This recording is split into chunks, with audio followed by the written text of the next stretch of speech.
മുഖ്യമന്ത്രി എന്തോ തെറ്റ് പറഞ്ഞു എന്നുള്ള രീതിയിൽ ഒരു വ്യാഖ്യാനം വരുത്തി തീർക്കാനായിട്ട് മാധ്യമങ്ങൾ ശ്രമിക്കുന്നത് ശ്രദ്ധയിൽപ്പെട്ടു.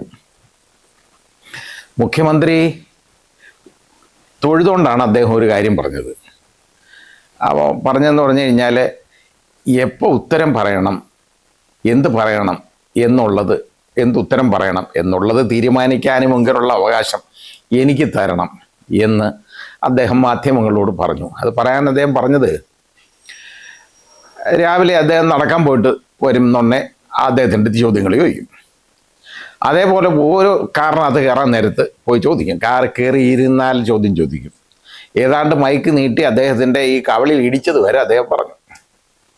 അപ്പോൾ ഇത് മാധ്യമങ്ങൾ ഒതുക്കി നിർത്താനാണെന്നും മുഖ്യമന്ത്രി മാധ്യമങ്ങളിൽ നിന്ന് ഒളിച്ചോടാൻ പോവുകയാണെന്നും ഉള്ള ഒരു രീതിയിലുള്ള ഒരു വ്യാഖ്യാനം വരുത്താൻ ഒരു ശ്രമം നടന്നു.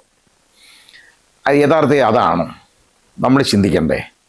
അദ്ദേഹം പറഞ്ഞതിൽ എന്താ തെറ്റ്? മുഖ്യമന്ത്രി പറഞ്ഞത് ഇത്രയേ ഉള്ളൂ. എൻ്റെ അടുത്ത് ചോദിച്ച ചോദ്യങ്ങൾ എന്തെങ്കിലും നിങ്ങൾ ചോദിക്കുന്ന ഒരു സബ്ജക്റ്റ് ചോദിച്ചാൽ അതെനിക്ക് പഠിക്കാനുള്ള സമയം വേണം. പഠിക്കാതെ ഒരു മുഖ്യമന്ത്രിയാണ് മറുപടി പറയേണ്ടത്. പഴയ കാലത്ത് പോലെ പ്രതിപക്ഷ നേതാവായിട്ടുള്ള രീതിയിലുള്ള മറുപടി അല്ല വേണ്ടത്. പ്രതിപക്ഷ നേതാവായിരിക്കുമ്പോൾ അദ്ദേഹത്തിന് ജോലി വളരെ എളുപ്പമാണ്. കാരണം ഈ അന്നത്തെ സർക്കാർ കാണിക്കുന്ന കുളരായ്മകൾ ചൂണ്ടിക്കാണിക്കാം, അതിലുള്ള പെശകളും തെറ്റുകളും എല്ലാം ചൂണ്ടിക്കാണിക്കാം. അതിനുള്ള അവസരമുണ്ട്. ഒരാൾക്ക് ഇങ്ങനെയുള്ളത് ചൂണ്ടിക്കാണിക്കാൻ വളരെ എളുപ്പമാണ്. പക്ഷെ നേരെ മറിച്ച് ഒരു പ്രവൃത്തി ചെയ്യുമ്പോൾ അതിന് വളരെ ബുദ്ധിമുട്ടുമുണ്ട്.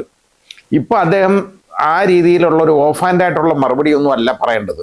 മുഖ്യമന്ത്രി എന്നുള്ള നിലയ്ക്ക് അദ്ദേഹം പറയുന്ന കാര്യങ്ങൾക്ക് വളരെ പ്രസക്തിയുള്ളതാണ്. അത് മാത്രമല്ല, അത് ആധികാരികമായിരിക്കുകയും വേണം. അപ്പോൾ ചാടിക്കയറി ചോദിച്ചാൽ അതും പറഞ്ഞാൽ അത് എനിക്ക് പഠിക്കണം, അത് കുറച്ച് കഴിഞ്ഞ് ഞാനങ്ങനല്ല. ഇത് പണ്ടാണെങ്കിൽ ഇവർക്ക് നാലയലത്ത് പോലും പിണറായി വിജയൻ്റെ അടുത്ത് എല്ലാം ഒക്കത്തില്ല. ഇപ്പോഴാണ് ഇനി ചോദിക്കുന്നതിനൊക്കെ മറുപടി പറയുന്നില്ല എന്നുള്ള രീതിയിൽ ഇങ്ങനെ വരുന്നത്. ചോദിക്കുന്നതിനെല്ലാം മറുപടി പറയും. അദ്ദേഹം പറയുകയും ചെയ്തു, ഞാൻ ഒളിച്ചോടുന്ന ആളല്ല, ഞാൻ എങ്ങും ഒളിച്ചോടി പോകത്തില്ല, ഇവിടെ തന്നെ ഉണ്ട്, ഞാൻ എപ്പോഴായാലും മറുപടി പറഞ്ഞിരിക്കും. പക്ഷെ പഠിക്കാതെ മറുപടി പറയാൻ ഒക്കത്തില്ലല്ലോ ചില കാര്യങ്ങൾ. അപ്പോൾ അതൊന്നും മനസ്സിലാക്കണം. മാധ്യമങ്ങളും ആ രീതി ഒന്ന് ശ്രദ്ധിക്കണം. കാരണം ഒരു മാധ്യമങ്ങൾക്ക് ഇപ്പോൾ കുറച്ച് കൂടുതൽ സ്വാതന്ത്ര്യം കിട്ടിയെന്ന് പറഞ്ഞു കഴിഞ്ഞാൽ മറ്റേത് കടക്ക് പുറത്തായിരുന്നല്ലോ. ഇപ്പം ഇങ്ങനെ കടക്ക് പുറത്തൊന്നുള്ളതില്ല. നിങ്ങൾക്ക് വളരെയധികം സ്വാതന്ത്ര്യം കിട്ടി, അദ്ദേഹത്തിനോട് വളരെ അടുത്ത് പെരുമാറാനുള്ള സ്വാതന്ത്ര്യമുണ്ട്. അങ്ങനെ ഉള്ളപ്പോൾ അത് ദുരുപയോഗം ചെയ്യാതിരിക്കാനെങ്കിലും നോക്കണ്ടേ? അതാണ് വേണ്ടത്. അല്ലാതെ എന്തെങ്കിലും മുഖ്യമന്ത്രിയുടെ കയ്യിൽ നിന്ന് ഒരു ഉത്തരം കിട്ടുക എന്നുള്ളതല്ലല്ലോ വേണ്ടത്. ആധികാരികമായ ഉത്തരമായിരിക്കണം മുഖ്യമന്ത്രിയുടെ കയ്യിൽ നിന്ന് കിട്ടേണ്ടത്. അത് വേണം താനും. അതല്ലാതെ അദ്ദേഹം ഈ ചോദിക്കുന്നുണ്ടെല്ലാം 24 മണിക്കൂറും ഇങ്ങനെ പറഞ്ഞുകൊണ്ടിരിക്കണമെന്ന് പറഞ്ഞു കഴിഞ്ഞാൽ എളുപ്പമുള്ള കാര്യമാണോ? അത് അദ്ദേഹം മനുഷ്യനല്ലേ, ഏത് സമയത്തും ചോദിക്കാം. പണ്ട് നിങ്ങൾക്ക് ഒരു സമയത്ത് പോലും പ്രവേശനമില്ലായിരുന്ന സ്ഥലത്താണ് ഇപ്പം നിങ്ങൾക്ക് ചെന്ന് കയറാവുന്നത്. അപ്പോൾ പിന്നെ അതിന് കുറ്റവും കൂടെ പറയാമെന്ന് പറഞ്ഞാലോ, അതിൻ്റെ കാര്യം എന്താണെന്ന് എനിക്ക് മനസ്സിലായില്ല. ഒരാളെ കുറ്റം കണ്ടുപിടിക്കാൻ വളരെ എളുപ്പമാണ്, വളരെ എളുപ്പം. എന്ത് ചെയ്താലും അത് കണ്ടുപിടിക്കാം. ഇനിയിപ്പോൾ ഇവിടെ ഇതിനെക്കുറിച്ച് ചോദിച്ചു, അതായത് അദ്ദേഹം പ്രധാനമന്ത്രിയെ കാണാൻ പോയതിൻ്റെ പരിണിത ഫലമാണോ ഇവിടുത്തെ ഈ അതായത് പഴയ മുഖ്യമന്ത്രി, അതായത് പിണറായി വിജയൻ്റെ വസതികളിലും ഒക്കെ റെയ്ഡ് നടന്നതെന്ന്.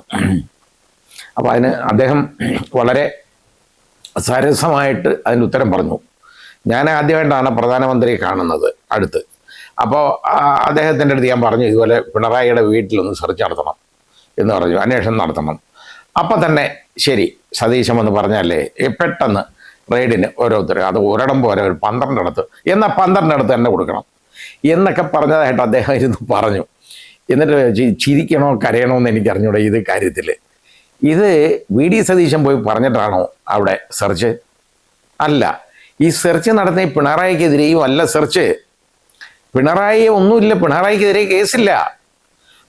ഉള്ള കേസെന്ന് പറയുന്നത് വീണയുടെ എതിരെയാണ് കേസ്. എക്സാലോജിക്കുമായിട്ടുള്ള ഇടപാട്, എക്സാലോജിക്കും അതുപോലെ തന്നെ CMRലും തമ്മിലുള്ള യാതൊരു ലോജിക്കും ഇല്ലാത്ത ഇടപാട്, അതിനാണ് വന്നേക്കുന്നത്. 2.78 കോടി രൂപ അവിടുന്ന് അടിച്ചെടുത്തിട്ടുണ്ട് CMRL നിന്ന്. അത് പ്രശ്നമൊന്നുമല്ല. CMRL ഇതുപോലെ 100 കണക്കിന് കോടി രൂപ എല്ലാം എടുത്തെല്ലാവർക്കും കൊടുക്കും. കാര്യം നടത്താനാണ്. എല്ലാ രാഷ്ട്രീയ പാർട്ടികൾക്കെല്ലാം കൊടുക്കാറുണ്ട്. അവർ ഒരുപാട് നേതാക്കൾക്ക് കൊടുത്തിട്ടുണ്ട്. അത് ആ കൂട്ടത്തിൽ PV എന്ന് പറയുന്ന പിണറായി വിജയന് കൊടുത്തതായിട്ടും അതിനകത്ത് കാണുന്നുണ്ട്. പിന്നെ ഈ വീണയുടെ ഇടപാട് ആണ് അവിടെ പ്രശ്നമുള്ളത്. കേസുള്ളത് മറ്റേതിനൊന്നുമല്ല, വീണയുടെ ഇടപാടിനകത്താണ് കേസുള്ളത്. കാരണം ഇത് കള്ളപ്പണം വെടിപ്പീരാണ് എന്നുള്ളത് കൊണ്ടാണ്. അതാണ് ED യുടെ ആരോപണം. ED അന്വേഷണം നടത്തുന്നു. അതിന് VD സതീശൻ എന്ത് ചെയ്തെന്നാണ് അതിന് പറയുന്നത് എന്താണെന്നറിയോ? Modi plus VD is equal to ED. എളുപ്പമുള്ള കാര്യമല്ലേ?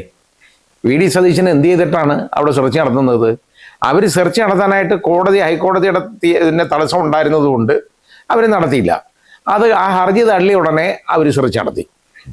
ഇനി ആ സെർച്ചിൽ എന്തുകൊണ്ടും ഈ പിണറായിയുടെ വീട്ടിൽ സെർച്ച് നടത്തി എന്ന് ചോദിച്ചാൽ, പിണറായിയുടെ കൂടാണ് ഈ മകൾ താമസിക്കുന്നത്, വീണ താമസിക്കുന്നത്. അതാണ് പ്രശ്നം. അപ്പോൾ വീണ താമസിക്കുന്ന സ്ഥലം ആരുടെ വീടായാലും അവിടെ സെർച്ച് നടത്തും അവർ. ഈ റിയാസിൻ്റെ വീട്ടിൽ നടത്തിയില്ലേ? അതും കാരണം അവിടെയും വീണയുടെ സാന്നിധ്യം ഉള്ളത് കൊണ്ടാണ്. അപ്പോൾ എന്ന് പറഞ്ഞതുപോലെ വീണയുടെ സാന്നിധ്യമുള്ള സ്ഥലങ്ങളിൽ അവർ സെർച്ച് നടത്തും. അവർക്ക് തെളിവെടുക്കണം. ഏതാണ്ട് അക്കൗണ്ടൊക്കെ മരവിപ്പിക്കുകയോ ഏതാണ്ടൊക്കെ ചെയ്തിട്ടുണ്ട്. അപ്പോൾ ആ അന്വേഷണം അതും നടക്കട്ടെ. അതിന് പകരം എന്താണെന്നറിയോ? വരുന്നവരുടെ കാറ് തല്ലി പൊളിക്കുക, ഉപദ്രവിക്കുക എന്നുള്ള രീതിയിലേക്ക് പോവുക. എന്നിട്ട് തിരിച്ചുവിടാൻ പോവുക. പറയുന്നത് എന്താ? ഇതൊന്നും കണ്ട് ഭയക്കുന്നവനല്ല പിണറായി വിജയൻ. എന്തോ കണ്ടോണ്ട് പിണറായി എന്തോ ഇതൊന്നാ ഇതിനകത്ത്. പിണറായി വിജയൻ ഒന്നും ചെയ്യാൻ പോയില്ല. അവർ വന്നത് വീണയ്ക്കെതിരെയുള്ള തെളിവ് ശേഖരിക്കാനാണ് അവർ വന്നേക്കുന്നത് റെയ്ഡിൽ. അല്ലാതെ അത് ഏറ്റെടുക്കേണ്ട കാര്യം മാർക്സിസ്റ്റ് പാർട്ടിക്ക് എന്താണ്? അപ്പോൾ നോക്കിക്കോളൂ. അപ്പോൾ വീണയെ സംരക്ഷിക്കേണ്ടത് പിണറായി വിജയൻ്റെ ബാധ്യത അച്ഛൻ എന്നുള്ള നിലയ്ക്ക് ചെയ്തോട്ടെ, നല്ല കാര്യം. പക്ഷേ വീണയെ സംരക്ഷിക്കേണ്ട ബാധ്യത CPM-നുണ്ടോ? അത് ആദ്യം പാർട്ടി തീരുമാനിക്കട്ടെ. ഘോര നിന്നങ്ങ് പ്രസംഗിക്കുക. ഇതൊരു സാമ്പിൾ മാത്രം. എന്തോന്നാ സാമ്പിള്?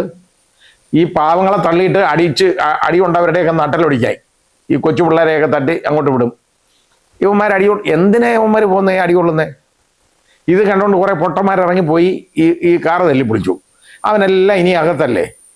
ഏതാണ്ട് 18 പേരെ കണ്ടുണ്ട്. ഇപ്പോൾ അത് ഇനിയും ബാക്കി ആളുകളെ ഐഡൻറ്റിഫൈ ചെയ്തുകൊണ്ടിരിക്കുകയാണ് അവർ. വളരെ ബുദ്ധിമുട്ടാണ്. അതിൽ നിന്ന് ഊരിപ്പായി വളരെ പ്രശ്നമുള്ള കാര്യമാണ്. പിന്നെ അടി വരുന്നിടത്ത് ഓടുന്ന ഓട്ടം നമ്മൾ കണ്ടിട്ടുണ്ടല്ലോ. ചിലർ നേതാക്കന്മാർ അവർ മാറിയിരിക്കും.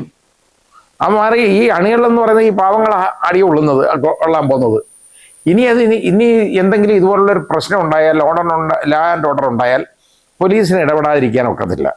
ഇപ്പോൾ ഇവിടെ പോലീസ് യഥാർത്ഥത്തിൽ നമ്മളങ്ങനെ പറഞ്ഞാലും തന്ത്രപരമായിട്ടാണ് അവർ നിന്നത്. കാര്യം അവർക്ക് ഈ കയറി ഒരു ലാത്തി ചാർജ് നടത്തി പ്രശ്നം ഉണ്ടാക്കണം എന്നുള്ളതായിരുന്നു അവരുടെ ആവശ്യം.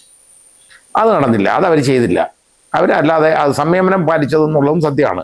പിന്നെ വേറെ കാര്യമുണ്ട്. ഈ കഴിഞ്ഞ 10 വർഷമായിട്ട് ഇടതുപക്ഷ പോലീസ് ആയിരുന്നല്ലോ അവർ. ഇനി അത് വലതുപക്ഷത്തേക്കുള്ള ആ ട്രാൻസിഷൻ ഉണ്ടല്ലോ, ഒരു ശകലം സമയം കൊടുക്കും, ഇച്ചിരി സമയം കൊടുക്കുക. അതേ മാർഗമുള്ളൂ. കാരണം അവർക്ക് അതൊന്നും മാറി വരണ്ടേ. മറ്റേ ഓർമ്മയിൽ ഇങ്ങനെ ഇരിക്കല്ലേ, അതിൽ നിന്ന് അല്പം ഒന്ന് വിട്ടു വരണം.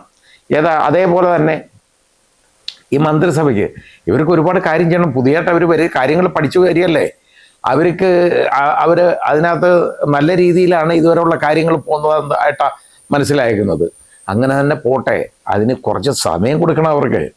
അതുപോലെ ശ്രീ VD സതീശന് മറുപടി പറയാൻ നിങ്ങൾ ഒരു കാര്യം ചെയ്യും, മാധ്യമങ്ങൾ ഒരല്പം സമയം കൊടുക്ക്. എടുത്തിയാടി നിങ്ങൾക്ക് ഒരു പ്രവേശനവും ഇല്ലായിരുന്ന സ്ഥലത്ത് ഇപ്പോൾ കയറിയില്ലേ, അത് വലിയ കാര്യം. അവിടെ കയറിയിട്ട് ഇനി ചോദിക്കാം, മറുപടിയൊക്കെ പറയും. അദ്ദേഹം ഒളിച്ചോടുന്ന ആളല്ല, നമ്മൾ കണ്ടതാണ്.